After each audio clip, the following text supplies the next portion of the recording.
నమస్కారం. హలో స్వతంత్ర కార్యక్రమానికి స్వాగతం. మహిళలను వేధిస్తున్న అత్యంత ప్రమాదకరమైన వ్యాధుల్లో సర్వైకల్ క్యాన్సర్ ఒకటి. సైలెంట్ కిల్లర్ గా పేరున్న ఈ వ్యాధి కారణంగా దేశంలో వందలాది మహిళలు ప్రాణాలు కోల్పోతున్నారు. ప్రపంచవ్యాప్తంగా నమోదవుతున్న గర్భాశయ ముఖద్వార క్యాన్సర్ కేసుల్లో మన దేశంలోనే ఎక్కువ భాగం నమోదవుతూ ఉండటం ఆందోళన కలిగిస్తుంది. సరైన అవగాహన ఉండి ప్రారంభ దశలోనే ఈ వ్యాధిని గుర్తించగలిగితే ప్రాణాపాయం తప్పించుకోవచ్చంటున్నారు వైద్య నిపుణులు. ఇంతకీ ఈ సర్వైకల్ క్యాన్సర్ అంటే ఏమిటి? ఇది ఎందుకు అంత ప్రమాదకరంగా పరిణమిస్తుంది? ఈ వ్యాధి లక్షణాలు ఎలా ఉంటాయి? ఏ కారణాలతో హెచ్పివి వైరస్ ఒంట్లోకి వస్తుంది? సర్వైకల్ క్యాన్సర్ కు ఎలాంటి చికిత్స విధానాలు ఉన్నాయి వంటి అంశాలపై ఇవాల్టి హలో స్వతంత్రాలతో మనతో చర్చించడానికి ప్రముఖ గైనకాలజిస్ట్ డాక్టర్ లక్ష్మీవాణి అందుబాటులో ఉన్నారు. హలో స్వతంత్రాలో మాట్లాడాలనుకునేవారు స్క్రీన్ మీద కనిపిస్తున్న నెంబర్లకు కాల్ చేయగలరు. నమస్కారం లక్ష్మీవాణి గారు. నమస్కారం అండి. స్వతంత్ర టీవీ ప్రేక్షకులందరికీ కూడా నా నమస్కారాలు. ఓకే లక్ష్మీవాణి గారు, ఇప్పుడు చూసుకుంటే దేశవ్యాప్తంగా చర్చ జరుగుతుంది. సర్వైకల్ క్యాన్సర్, గర్భాశయ క్యాన్సర్. అసలు గర్భాశయ క్యాన్సర్ అనేది ఎందుకు అంత ప్రమాదకరం? అసలు దాని లక్షణాలు ఎలా ఉంటాయి? చెప్పాలి అంటే క్యాన్సర్ అనేది ఎప్పుడూ ప్రమాదకరమే. అయితే గర్భాశయ క్యాన్సర్ ఏంటంటే మన లేడీస్ ఉమెన్ లో ఎక్కువ ఉంది. ఇండియాలో గనక తీసుకుంటే ఈ కేసెస్ దాదాపు 6 lakhs per year తెలుస్తున్నాయి. దాంట్లో 3.42 lakhs మంది చనిపోతున్నారు. డయాగ్నోసిస్ ఎవ్రీ ఇయర్ వచ్చి 6 lakhs, చనిపోయేది 3.42 lakhs per year. అంటే ఇంత ఎక్కువ క్యాన్సర్ అంటే ఇన్సిడెన్స్ ఎక్కువ ఉంది. ఒకటేంటంటే ఇండియాలో ఇది one of the second most common death for women. అంటే రెండవ కారణం, ఎక్కువ మంది మహిళలు చనిపోవటానికి ఇది రెండవ కారణంగా భావిస్తాము. అలానే క్యాన్సర్స్ లో మొత్తం క్యాన్సర్స్ కనుక తీసుకుంటే ఈ గర్భసంచి ముఖద్వారం క్యాన్సర్ అనేది 6 to 29% ఉంది ఇప్పట్లో. ఇంకొకటి ఏంటంటే ప్రతి 53 మందిలో ఒక్కళ్ళకి రిస్క్ ఉన్నట్టు, 53 మంది లక్షలో 53 మంది మన దేశంలో రిస్క్ లో ఉన్నట్టు గమనించారు. అదే డెవలప్డ్ కంట్రీస్ కనుక తీసుకుంటే యుఎస్ లాంటివి, అక్కడ 100 మందికి లక్షలో 100 మందికి రిస్క్ ఉన్నట్టుగా గమనించారు. ఇంకా మన ఇండియాలో కనుక ప్రివిలెన్స్ తీసుకుంటే 12 members per 1 lakh క్యాన్సర్ గమనిస్తున్నాం మనం. ఇప్పుడు ఈ ఇన్సిడెన్స్ ఇంత ఎక్కువ ఉంది కాబట్టి ఇది ఇప్పుడు అలర్ట్ అవ్వాల్సిన విషయం ఉంది. ఇంకొకటి ఏంటంటే మిగతా క్యాన్సర్స్ కంటే కూడా ఈ గర్భసంచి ముఖద్వారం క్యాన్సర్ అనేది కొంతవరకు ప్రివెంట్ చేయొచ్చు, ఎక్కువ శాతం ప్రివెంట్ చేయొచ్చు ఒకటి. అండ్ దీనికి ఎక్కువ స్క్రీనింగ్ మెథడ్స్ అంటాం. అంటే క్యాన్సర్ రాకముందే ఈ క్యాన్సర్ మార్పులు వస్తున్నాయా అనేవి తెలుసుకుంటానికి మనకి చాలా మార్గాలు ఉన్నాయి. అవన్నీ ఉపయోగించుకుంటే గనక మనం ఈ క్యాన్సర్ ని త్వరితంగా డయాగ్నైజ్ చేయొచ్చు, అలానే ట్రీట్మెంట్ కూడా ఇవ్వచ్చు. ఇప్పుడు మొన్న మన పార్లమెంట్ లో సీతారామన్ గారు చెప్పిన ప్రకారంగా నవంబర్లో 3.4 lakh కేసెస్ మన ఇండియాలో ప్రస్తుతం ఉన్నాయని ఇచ్చారు. సో ఇంత ఎక్కువ ఉండటం అనేది ఆందోళనకరమైన విషయం. కాబట్టి అందరికీ అవగాహన అనేది కల్పిస్తూ పోవాలి మనం. ఓకే, ఈ డాక్టర్ గారు, ఈ సర్వైకల్ క్యాన్సర్ లక్షణాలు అసలు ఏ విధంగా ఉంటాయి? అసలు ఏ ఏజ్ వాళ్ళకి ఎక్కువ వస్తుంది? అసలు సర్వైకల్ క్యాన్సర్ కనుక తీసుకుంటే జనరల్ గా 30 years లోపు చాలా తక్కువ. 34 to 45 years వచ్చి ఎక్కువ ఇన్సిడెన్స్ ఉంటుంది. 80% కేసెస్. ఎక్కువ క్యాన్సర్స్ ఇండియాలో చెప్పాలి అంటే కనుక 40 years తర్వాత 80% కేసెస్ నమోదైతే 50 to 59 years వచ్చి 27% కేసెస్ నమోదవుతున్నాయి. 20 years లోపు అయితే గనక 1% నమోదవుతున్నాయి. అంటే ఏజ్ రిలేటెడ్ గా ఉంది, ప్లస్ 35 years తర్వాత ఎక్కువ ఉంది. దీని అంటే ఎక్కువ ఇన్సిడెన్స్ ఉంది అని చెప్పచ్చు మనం. ఓకే, దీనికి చికిత్స అంటూ ఏముంటుంది మేడం? టెస్ట్లు కానీ ఏమన్నా ప్రివెన్షన్ దీని లక్షణాలు చెప్పాలి అంటే, క్యాన్సర్ అనేది ఎవరికి కూడా ఒక్కసారిగా రాదు. ఆ క్యాన్సర్ రావటానికి చాలా మార్పులు జరుగుతాయి. ఆ మార్పులు జరగటానికి 10 to 20 years పడుతుంది. అంటే 10 నుండి 20 సంవత్సరాలు మార్పులు జరిగాక అది క్యాన్సర్ గా బయటపడుతుంది. గర్భసంచి ముఖద్వారంకి అంటే మనం పరీక్ష చేసినప్పుడు పుండు రావటం, తెలుపు ఎక్కువ అవటం, ఒకవేళ అంటే నీశ్వాసన రావటం, కలిసాక భార్యాభర్తలు కలిసాక నొప్పి రావటం, పొత్తి కడుపులో నొప్పి, వెన్ను నొప్పి, అలానే అంటే బ్లీడింగ్ డేట్ కాకుండా మధ్యలో కూడా పీరియడ్ మధ్యలో కూడా బ్లీడింగ్ కనిపించటం, పీరియడ్స్ అప్పుడు ఎక్కువ బ్లీడింగ్ అవటం, కలిసాక బ్లీడింగ్ అవటం, నొప్పి రావటం, ఇవన్నీ కూడా లక్షణాలు అన్నమాట. పీరియడ్ లో బ్లీడింగ్ కూడా ఎక్కువ ఉంటుంది వీళ్ళకి, నొప్పి కూడా ఉంటాయి. ఇవన్నీ లక్షణాలు ఉన్నప్పుడు మనం క్యాన్సర్ ఉన్నట్టుగా సస్పెక్ట్ చేస్తాం. అయితే ఈ క్యాన్సర్ రాకముందే పుండు ఉంటది కొంతమందికి, గర్భసంచి ముఖద్వారంకి పుండులాగా ఉంటుంది. ఆ పుండు ఉన్న వాళ్ళల్లో జస్ట్ వైట్ డిశ్చార్జ్ ఎక్కువ అవటం లాంటి లక్షణాలు కనిపిస్తుంటాయి. అలానే పుండు ఉన్నా కానీ క్యాన్సర్ లేకపోయినా కానీ కొంతమందికి అది చూసినప్పుడు, కొంతమంది కలిసినప్పుడు కూడా బ్లీడింగ్ అవుతుంటది. స్పెక్యులం టచ్ చేయగానే పరీక్ష చేసినప్పుడు కూడా బ్లీడ్ అవుతుంటుంది.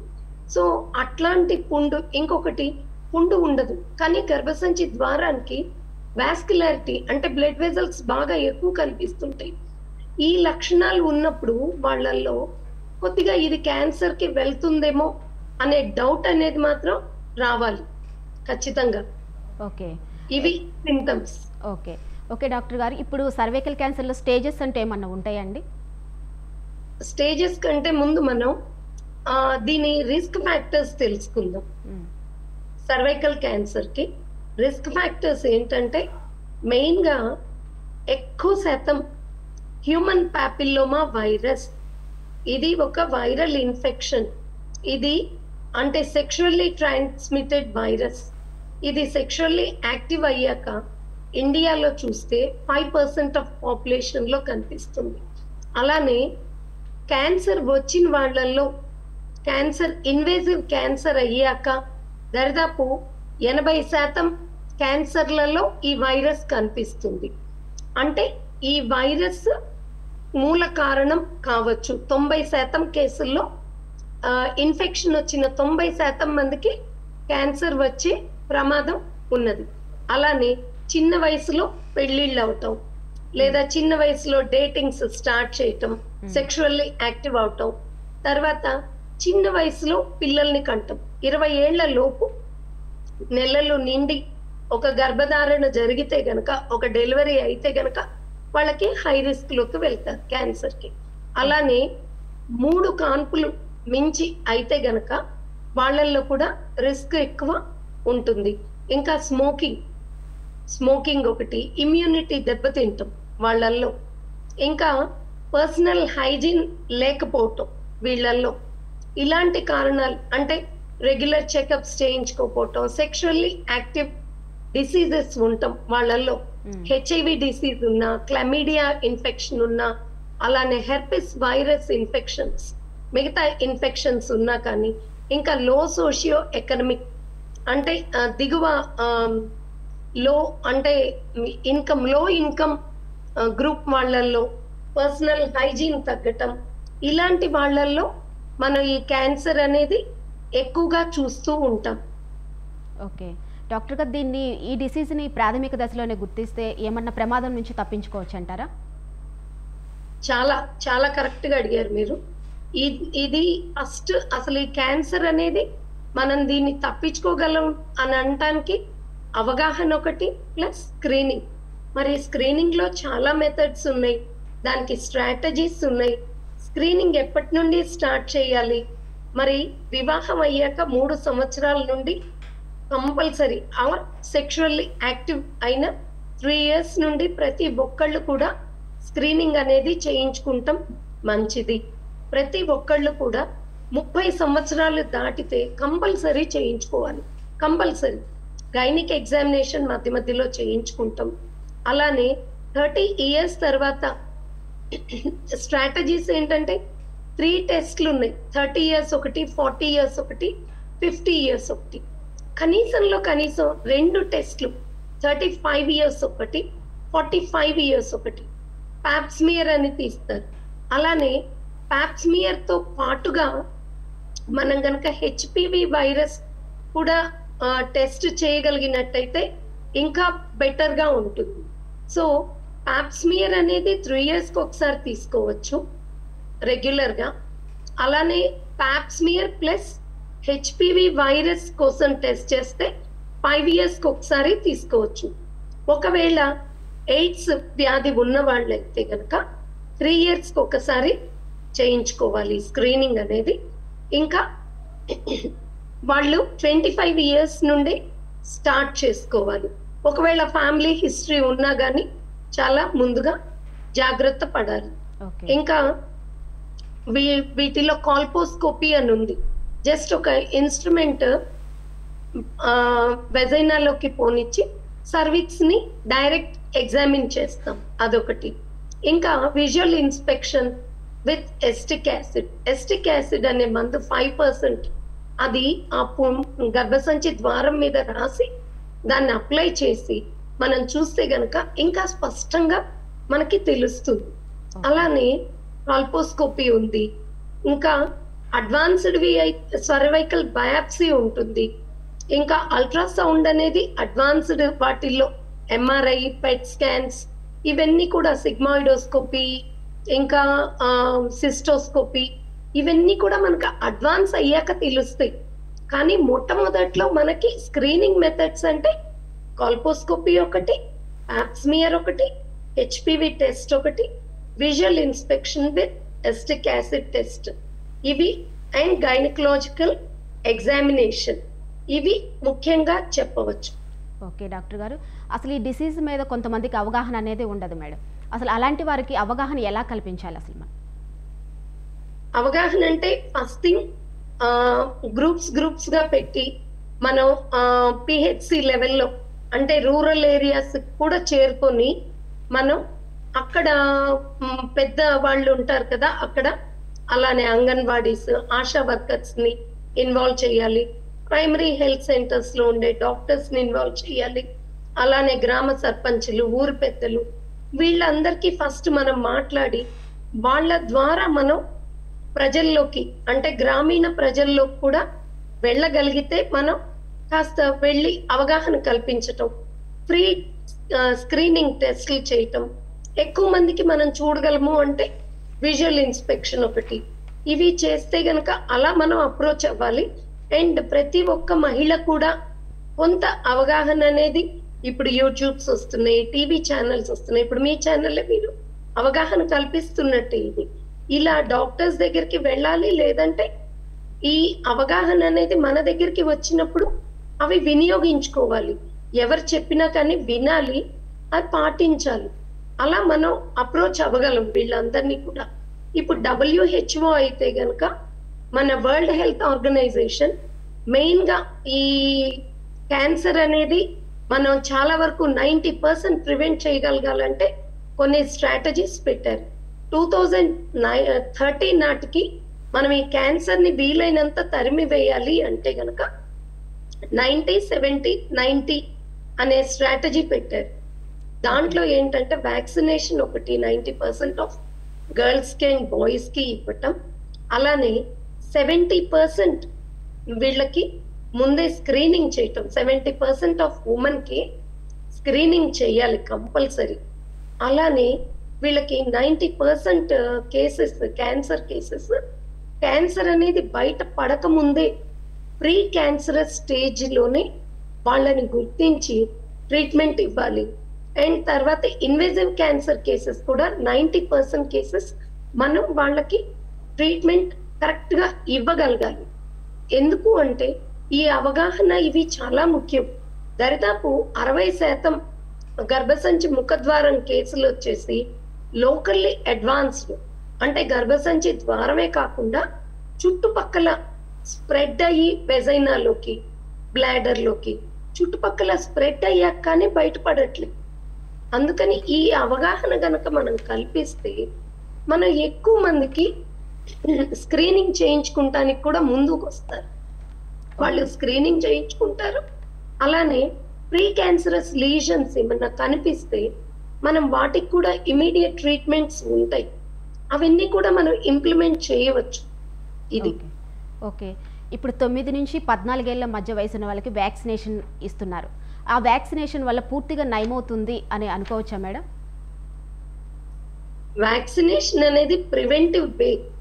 అంటే గర్భసంచి ముఖద్వారం క్యాన్సర్ దాదాపు 80 నుండి 90% వరకు ఈ వైరస్ మూలాన వస్తుంది కాబట్టి మనం చాలా వరకు రాకుండా చేయొచ్చు.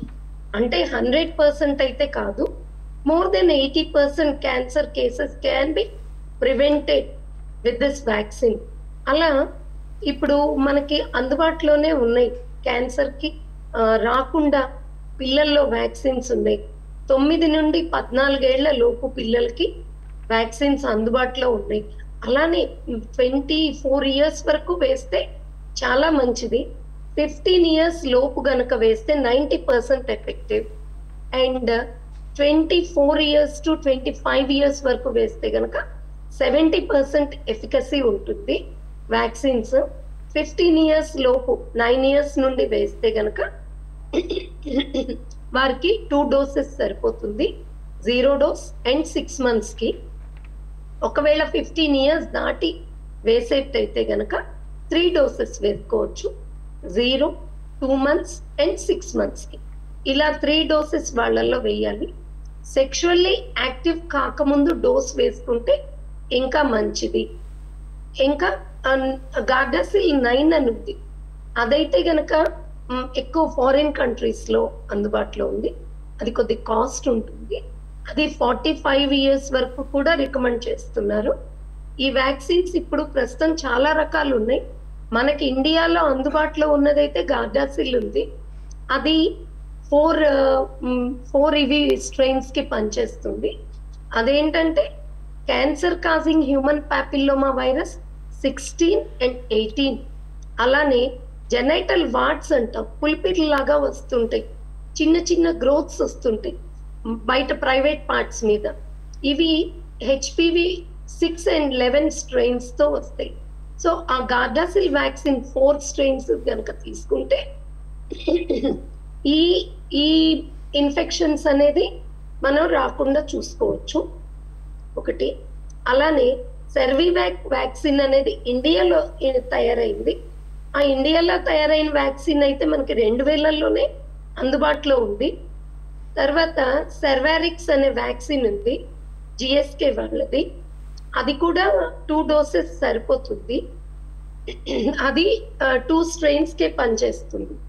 ఇలా మనం వ్యాక్సినేషన్ ఇవ్వటం మూలాన ఎక్కువ మంది అమ్మాయిలకి అబ్బాయిలకి 9 నుండి 14 ఏళ్ల లోపు కనీసం 11 ఏళ్ల నుండి 12 ఏళ్ల వరకు మాక్సిమం ఇవ్వగలగాలి.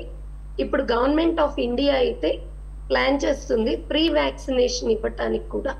ఇప్పుడు రీసెంట్ గా బ్రిటిష్ కొలంబియా అనే వాళ్ళు January 29న ఒకటి ప్రవేశపెట్టారు. అది ఏంటంటే self care kit, home screening అన్నమాట. ఎవరికి వాళ్ళు చేసుకోవచ్చు. ఈ కిట్ ద్వారా వాళ్ళకి స్క్రీనింగ్ అంటాం, ఈ వైరస్ ది కానీ ఇది. ఆ స్క్రీన్ వాళ్ళు తర్వాత దాని నుండి ఇన్ఫర్మేషన్ తీసుకొని క్యాన్సర్ వచ్చే అవకాశం ఉందా, ప్రీ క్యాన్సరస్ లీజన్స్ ఉన్నాయా కూడా మనం తెలుసుకోవచ్చు. ఇది స్క్రీనింగ్. ఓకే. ఈ వ్యాక్సిన్ వల్ల సైడ్ ఎఫెక్ట్స్ అంటే ఏమన్నా ఉంటాయా మేడం? చాలా తక్కువ. ఇప్పుడు మనం మామూలు వ్యాక్సిన్స్ వేసుకున్నా కానీ ఫ్లూ లాగా రావటం, జ్వరము, కొద్దిగా ఒళ్ళు వేడి పట్టడం, ఇచ్చిన ఇంజెక్షన్ చోట నొప్పి రావటం, ఇలాంటి చిన్న చిన్నవే. అక్కడ రక్తం గూడుగట్టడం, కొద్దిగా నొప్పి, వాపు, ఎర్రగా అవటం, లేదా కొంతమందికి జలుబులాగా రావటం, జ్వరం రావటం, వామిటింగ్స్, అంతే తప్పించి పెద్ద సైడ్ ఎఫెక్ట్స్ అయితే లేవు చెప్పాలంటే. ఓకే. ఈ డిసీజ్ ముదిరిపోయిన తర్వాత అసలు చాలా ప్రమాదకరమైన స్టేజీలో ఉంది అన్నప్పుడు ఏ ట్రీట్మెంట్ ఉంటుంది మేడం? సో క్యాన్సర్ గనక ప్రీ క్యాన్సరస్ గనక కనుక్కుంటే మనం అక్కడ ఐస్ పెట్టచ్చు ఒకటి. లేదా అక్కడ loop electro surgical excision procedure అంటాం. అంటే ఒక లూప్ లాగా ఒక గర్భసంచి ద్వారంకి అక్కడ చిన్న తీసేస్తాం ముక్క, లూప్ ఎక్సిషన్ అంటాం. అలా ఒకటి ఉంది. కోన్ బయాప్సీ అని, కోన్ ఎక్సిషన్ అని ఉంది. ఒక కోన్ షేప్ లో ఒక భాగం తీసేస్తారు.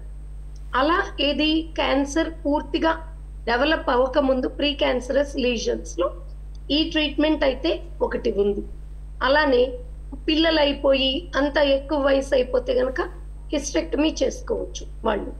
ఒకవేళ పిల్లలు కావాలి అనుకుంటే గనక ఇప్పుడు ఇప్పుడు క్యాన్సర్ గనక ఫస్ట్ స్టేజ్ లో ఉందనుకోండి, ఫస్ట్ ఏ ఉందనుకోండి, మనం ఇవి కూడా పాటించవచ్చు.